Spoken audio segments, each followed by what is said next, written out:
In 2020, a company worth $24 billion disappeared in 48 hours. But that's not the crazy part. The crazy part is that a journalist tried to warn the world about this for 5 years. And instead of investigating the company, the German government investigated the journalist. The crazy part is that one of the most prestigious accounting firms in the world signed off on this fraud for 9 consecutive years. 9 years. Without ever checking if the money actually existed. And the craziest part of all, the man who orchestrated everything, the man who built this entire fiction, simply got on a plane 2 days later and vanished. Nobody knows where he is right now. As we record this video, he is still out there. His name is Jan Marsalek. And by the end of this video, you're going to understand exactly how one man fooled every bank in Europe, disappeared into thin air, and why the most powerful governments in the world still can't find him. This is the story of Wirecard. Wirecard was Germany's most celebrated tech company. Founded in 1999, it processed payments for businesses around the world.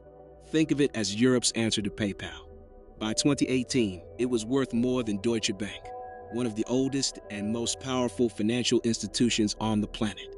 German newspapers called it a national treasure. Financial analysts called it the future of payments. And investors from every major bank in Europe poured billions into its stock. The CEO was a man named Markus Braun, Austrian, quiet, always dressed in black like Steve Jobs. He gave TED-style talks about the future of digital payments. He was on magazine covers.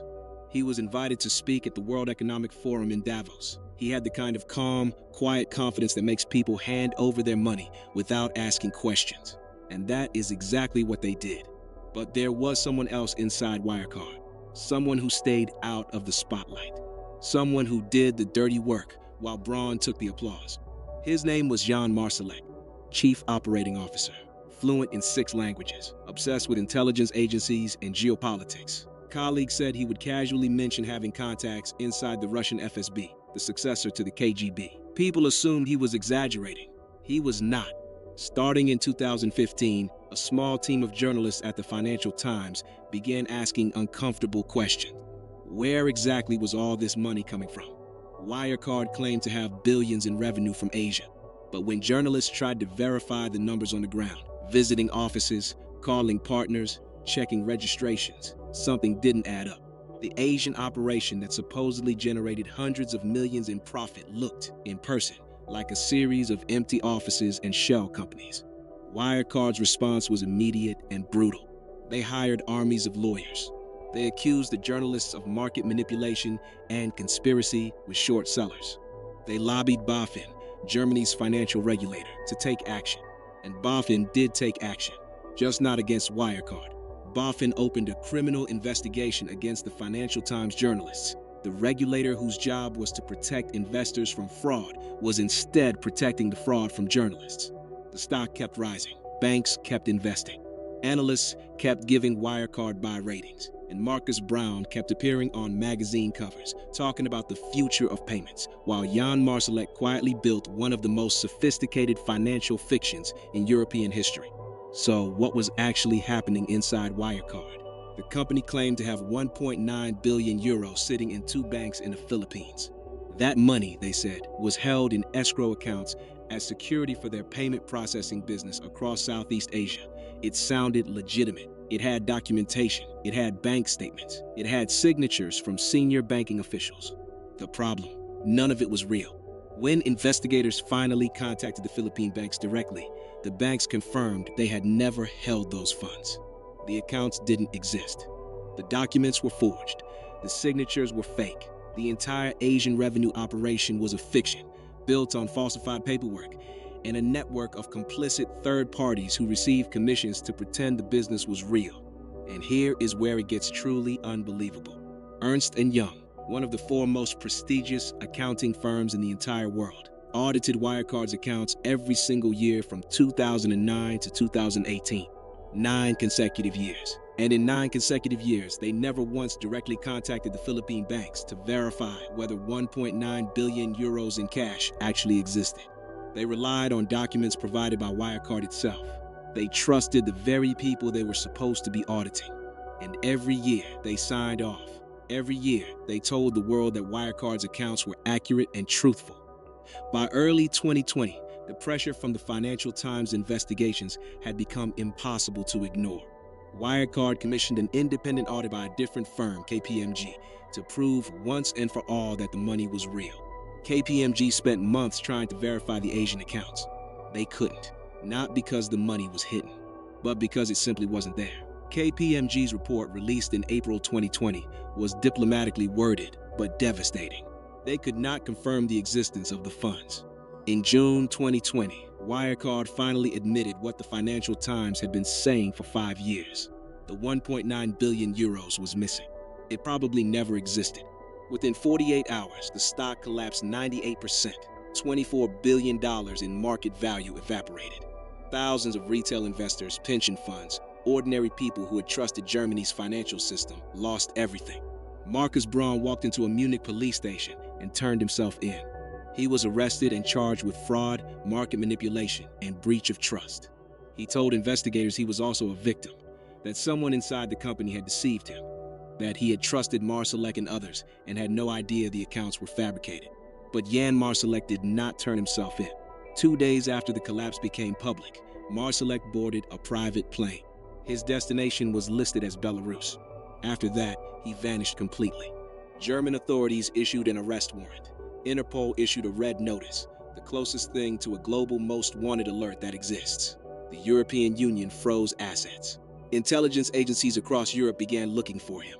None of it mattered, because what investigators discovered next changed everything about how they understood this case. Jan Marsalek had not simply run away.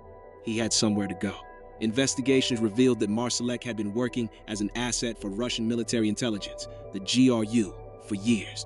He had used Wirecard's resources, its offices, its accounts, its corporate infrastructure to support intelligence operations. He had passed information about European financial systems to Russian handlers. He had helped facilitate payments for operations that had nothing to do with processing credit cards. Wirecard was not just a fraud. It was, at least in part, a front. And the man running it had been protected for years, not just by incompetent regulators and blind auditors, but possibly by one of the most powerful intelligence services in the world. The fallout destroyed more than just a company. BaFin, the regulator that had investigated journalists instead of investigating Wirecard, was completely overhauled. Its president resigned. Germany's parliament launched a full investigation into regulatory failure. The country that prided itself on financial stability and corporate governance had to confront the fact that its own regulator had been used as a weapon against the people trying to expose the truth. Ernst & Young faced billions in lawsuits. Investors across Europe sued for losses. The firm eventually reached a settlement worth 500 million euros with Wirecard's creditors. They admitted no wrongdoing. Their auditors, who signed off on 9 years of fabricated accounts, faced no criminal charges. Wirecard had also been added to Germany's DAX index, the country's most prestigious stock market benchmark, just months before its collapse. Pension funds that were legally required to hold DAX stocks had been forced to buy Wirecard shares right before it became worthless. Ordinary German retirees lost portions of their retirement savings because an index added a fraudulent company and a regulator failed to ask a single hard question. Markus Braun has been on trial in Munich since 2022. He continues to claim he was deceived. The trial is expected to last years, dozens of witnesses, thousands of documents, and at the center of it all, an empty chair, because the man who could answer the most important questions is still missing.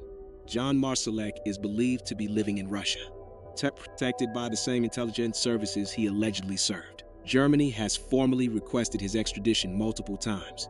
Russia has ignored every request. He has never been seen publicly since the day he boarded that plane in June 2020. Wirecard is the story of what happens when the people who are supposed to ask hard questions decide it is more convenient not to ask them. When regulators protect companies instead of investors.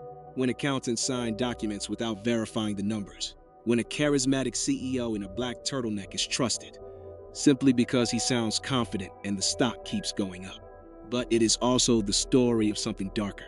Of how easily a sophisticated fraud can hide inside a legitimate system, of how intelligence agencies can use corporations as tools, of how a man can steal billions, disappear into thin air, and face absolutely no consequences. $24 billion. thousands of victims, one man still free, and a question that the most powerful governments in Europe still cannot answer. Where is Jan Marsalek, and who is protecting him? If stories like this interest you, subscribe.